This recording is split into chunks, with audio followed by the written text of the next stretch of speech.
The Why Me Project, an exclusive presentation of Faith Strong Today. It has been brought to our attention that depending on the platform that you listen to, you can no longer hear some of our previous episodes. Some of our favorite episodes. Some of the ones where people would reach out and say, hey, listen, I can't believe that you talked to insert whatever name here. And honestly, it makes us a little sad that you can't go back in time and have a listen because the stories were really incredible. We reference a lot of times, we had a chance to talk with so-and-so in the past.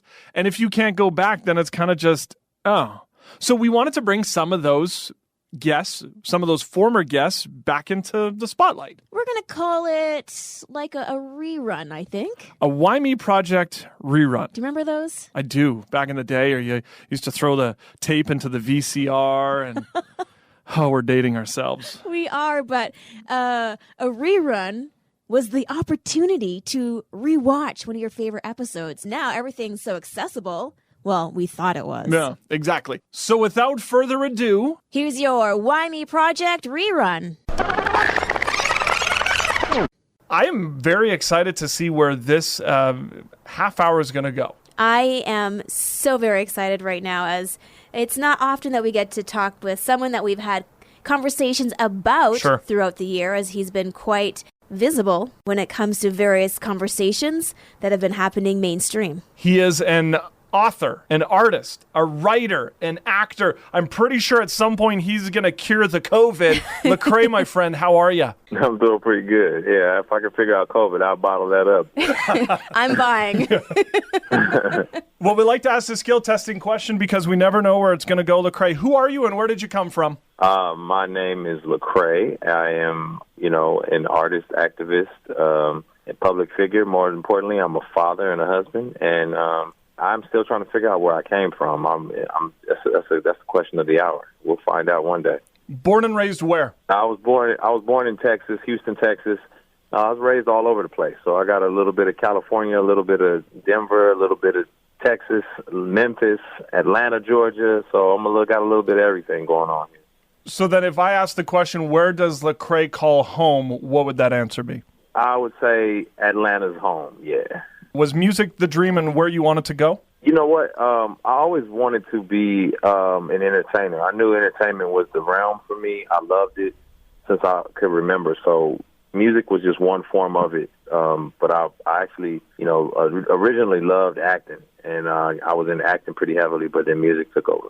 At what point did you realize then that you had not only the goal, the dream, but you had this amazing talent? Man, you know what? I think I always had great supportive family members who would always tell me about my gifts and abilities. And so I knew the talent was there, but sometimes that's the frustrating part because you don't know what to do with it or how to best use it. So that was the tough part as a kid. Sometimes when it's your parents or a family member saying that you have talent, it's just because they love you so much. That's true as well. Was there any other affirmation that helped you really realize that was a great direction for you to go? I had a friend who passed away named Otis, and Otis would tell me all the time, he'd say, man, like, you are really talented at this, man. You just need to work on your songs because your songs are pretty trash, and that's really what he used. And then another friend of mine, Will, said, man, if you don't do this professionally, I don't know what you're thinking about doing. And that kind of confirmed it for me.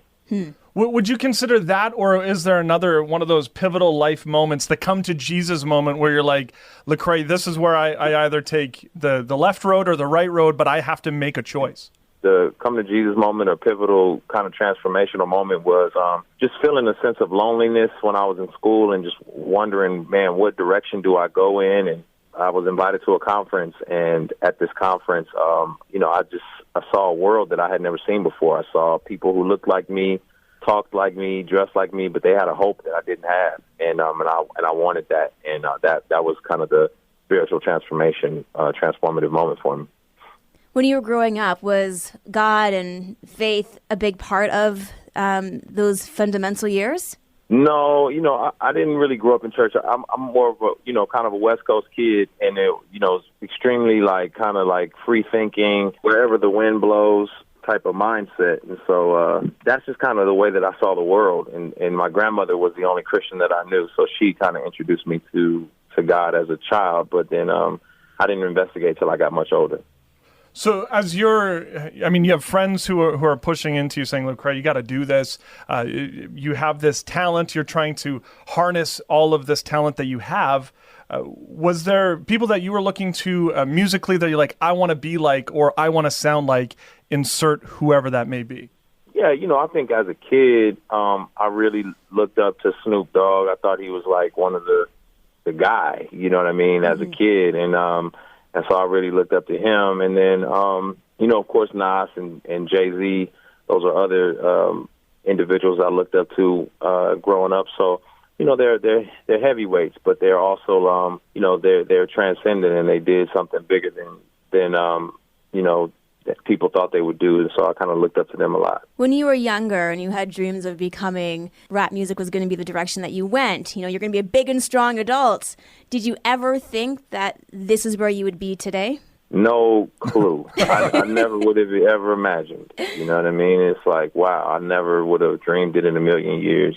It's been a blessing. It's not without its challenges, but it has been a blessing. What is the biggest, or are you saying without its challenges, what has been some of those big challenges? I think when you're younger, you don't have a family, you can kind of figure stuff out, you know what I mean? But when you're dealing with a wife and kids, or you're just responsible 24/7 for their shaping, and they're dependent on you. And so you can't just kind of wing it, when you've got people's lives involved. And, when you're traveling all the time, you're on the road, you're doing interviews, you can kind of wing that stuff because it's just kind of in your wheelhouse, but you can't wing being a father. You can't wing being a husband. So those, the career decisions make it challenging to stay consistent with those other areas of life that are more important. You have this grandma who has this faith, and as you grow older, your faith continues to grow. Do you feel pressure in representing your faith in your music or representing quote-unquote Christian hip-hop? I never felt like this huge burden. I did initially hey, when everyone was kind of like, hey, you're the guy, the Christian representative in the rap space, in the hip-hop space, I did feel a burden to be what everyone wanted me to be, and that was just a lot to carry because I didn't ask for that. Not so much with my grandmother, but probably more so for just like the Christian culture, who just had these expectations that I just knew I wasn't going to be able to live up to. The funny thing is that I think Christians so badly want to put musical artists, whoever, up on pedestals. So whether it's yourself or, even somebody like Lauren Daigle, how then do you navigate having, people saying, oh, we want you to sound like this, or you're not, saying Jesus enough in your songs? You have to come to a place where you realize that you have your own mission, and everyone's not going to agree with it, but people want to make their mission your mission, or their idea of what you should be, who you should be. And I talk about it a lot in my book, I'm Restored, just that oftentimes we're objectified.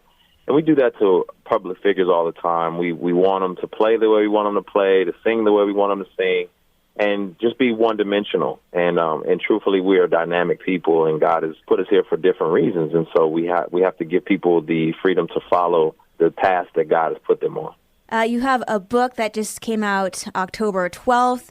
You were able to put together a 3-part narrative. You have music that also came out this year, all about the theme of restoration.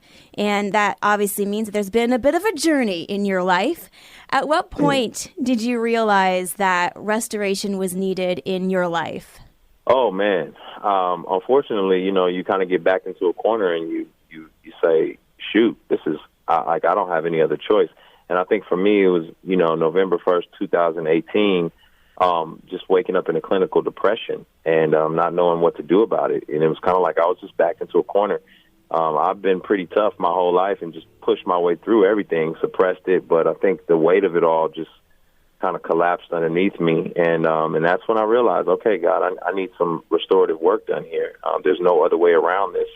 You can only run from your past and your issues for so long, and they just caught up with me. What does that restoration, what does that working on yourself look like? Is it therapy? Is it, because I would think that you would utilize music as a form of therapy. How were you able to deal with that? Yeah, it absolutely is a mixture of different things. I mean, obviously music is a form of that, but I was to the place in my life where music had become a job. You're just doing it so much that it's not really this creative outlet. It's kind of like you're kind of playing a game and just writing stuff that will work instead of writing the most authentic version of everything. And so that's tough. But I think, it's holistic. It's all encompassing. It's not just one thing. It's not just therapy, which therapy was involved. It's not just prayer. It's not just, community relationships. It's just all encompassing. Medication, whatever meditation, people need to wrap their arms around all of those different things and find out what works best for them. And for me, it was, a lot of moving a million miles an hour and sitting still and having to deal with some things traumatic things that I dealt with in the past. When it comes to you dealing with depression, a lot of conversations have been happening as of late with regards to mental health and removing the stigma of it. Did you find it hard to admit that you were going through a depression? Was there kind of that element of, not me, no, I'm Lecrae?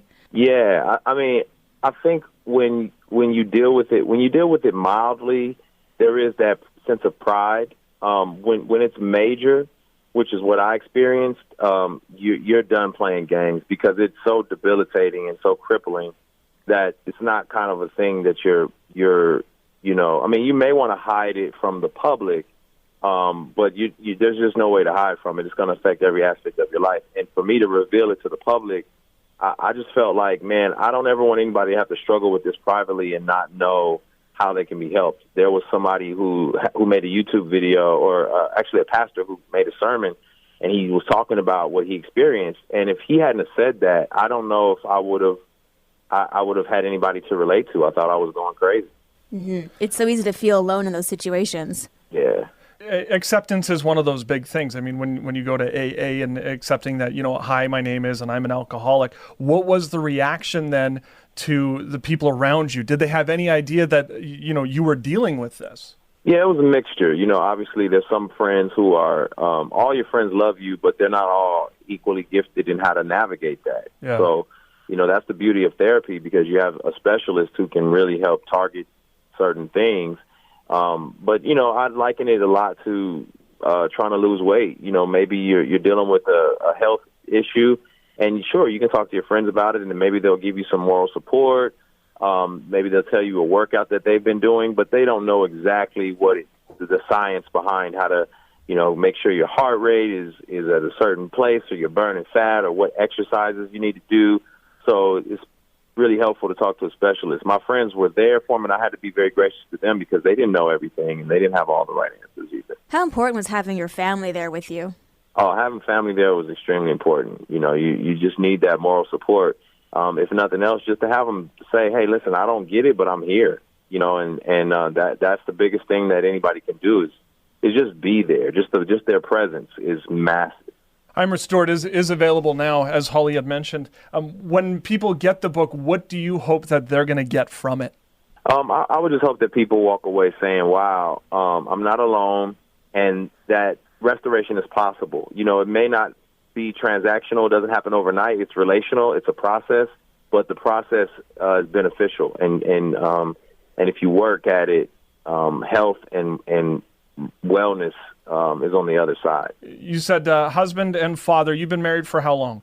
I've been married for 14 years. So we were kids having kids. I got with my wife. I was 18 years old when I laid eyes on her, and we've been besties ever since. And then you got how many kids? I got 3 kids. And 2 they're boys, how old? 1 girl. 13, 11, and 9. So when it comes to, whether it's sexual abuse or depression or PTSD or whatever that is, how hypervigilant did you find that you are when it came to you then being a father?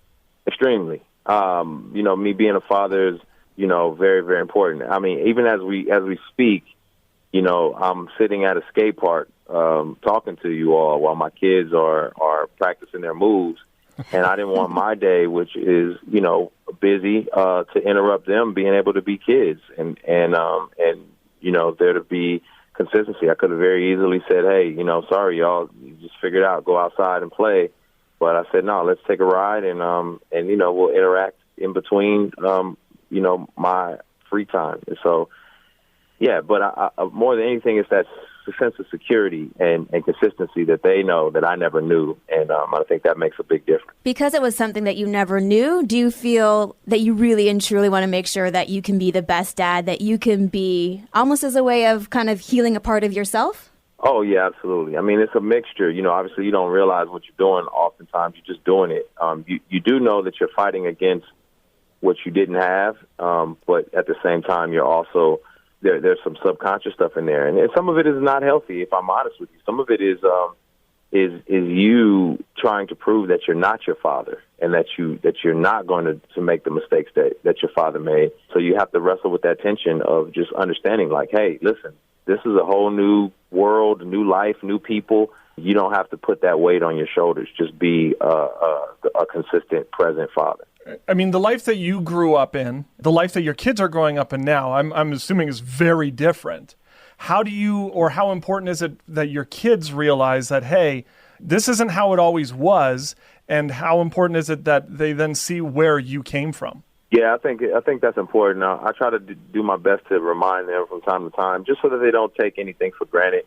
We're getting at that age where they need to be exposed to some different things that would help them see, like, oh, they're a little bit more insulated. By the time I was my oldest son's age, I was riding the city bus everywhere I wanted to go. You know what I mean? And so, it's important for me to help them understand that they're a part of a legacy and that they're part of a broken cycle, and to continue that process. As a father, then, and with marches and protesting and everything that's going on, I mean, all over the world, but definitely down in the States, do you hide that, or is that something that you can share with your kids? No, I definitely share with my kids and want them to understand what's going on, want them to be aware, because, I'd rather them hear it from me than to kind of experience it outside of the house in some kind of jarring way. So, as much as we can talk through it, in a helpful and healthy way, I try to do it. It's interesting because you're going through this personal journey of restoration, but then culturally there seems to be a huge shift in trying to correct things and restoration that way as well. When it comes to your music and your book, do you feel like it can also speak to the cultural restoration process? I absolutely do. I think, overall, people just struggle with nuance, and they struggle with processing complicated things. And I think when we realize how complicated we are as human beings, and we deal with our own personal areas of grace and need for acceptance, then we can be a lot more gracious toward other people. And so I think, hearing one person's journey helps them understand, it kind of puts you in someone else's shoes, so that you can say, wow, what do I need to do, and how do I play my part in this grand tapestry going on out here? Do they understand, or how we talk about making sure that your kids are aware of, but that because Dad, and you had mentioned you are a public figure, they may see things on social media, or they may see things in the news that is about you? Yeah. We try to be pretty vigilant in keeping them off of social media and not allowing them to just kind of mindlessly absorb all those particular things. And so they'd be hard pressed to just find that type of information. Of course, I tell them and help them understand, but we try to protect them as much as possible of their perspectives of who I am and what I am in the world. I try to make sure to see things from their own perspective and experience me as I am, and not as the world may kind of talk about me. I mean, there's some stuff that they see, and some of it's kind of silly, and it's like, this article said you had a private jet, Daddy. Where's my that? private jet? Yeah. And I'm like, where's my trust fund? Yeah, I'm like, listen, guys, you can't believe everything you read on the internet. All right, let's rewind. Oh, never mind. So I guess there goes my question on what's it like to have a private jet, Lecrae.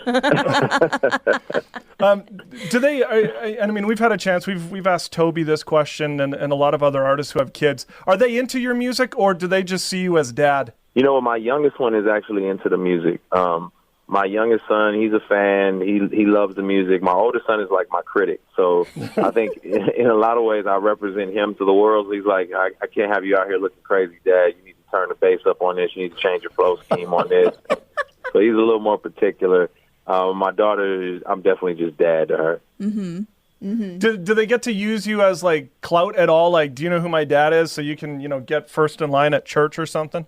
No. I tell them all the time, that I that's the reason why I wouldn't name my boys after me or anything like that, because I want them to be their own individual people and not have to live in my shadow. That's just a lot of pressure. It's pressure spiritually. It's pressure in a lot of different ways, and so it's just too much for their little souls to bear. So I try to leave that off. My daughter did get upset at me because I turned down Dancing with the Stars. She did get upset. She was like, "What? Why would you do that?" And so for good reason. That's a season I would watch. Well, I had a chance to watch your 3-part narrative, and I've got 2-part question here. Number 1, are we going to get a full-on documentary, That's perhaps, a good question. Yeah. coming up? Because watching just the 3 parts, I felt like there was so much more. I wanted to keep watching it, but it was over. So is there going to be one coming up? Yeah, there will be. It'll be much more extensive and a little more detailed. So definitely, we have a production company that we started, and that was one of the first projects that we put out, and we're just kind of warming up. We did a music video, we did the video series, just kind of testing our capabilities, and so there's something a lot more extensive on the way. Cool. Because I watched it, even as a female who's a person of color, who's from Canada, there were so many points I could really relate to. And it's almost as though your story can reach so many people that in some ways you might become a bit of a father figure to others. And now you have kind of that language to express, I went through childhood trauma, I did this.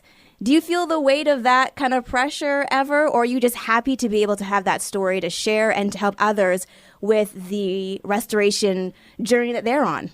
You know what? Truthfully, I think so. I have ADD, right? ADD makes you impulsive. You just do stuff sometimes. You know what I mean? So I think for me, I'm like, let's do it. You know what I mean? You kind of you don't think about it all in the moment. You're just thinking about how freeing it is, and moving on to the next thing, and you're like, yeah, let's do it. I'll tell my whole story. I'd love to do that. And you're like, you don't even realize what you're doing in the moment. I think it's one of the ways God has like kind of, providentially blinded me from knowing the impact of certain things and not allowing the pressure to be too heavy on me.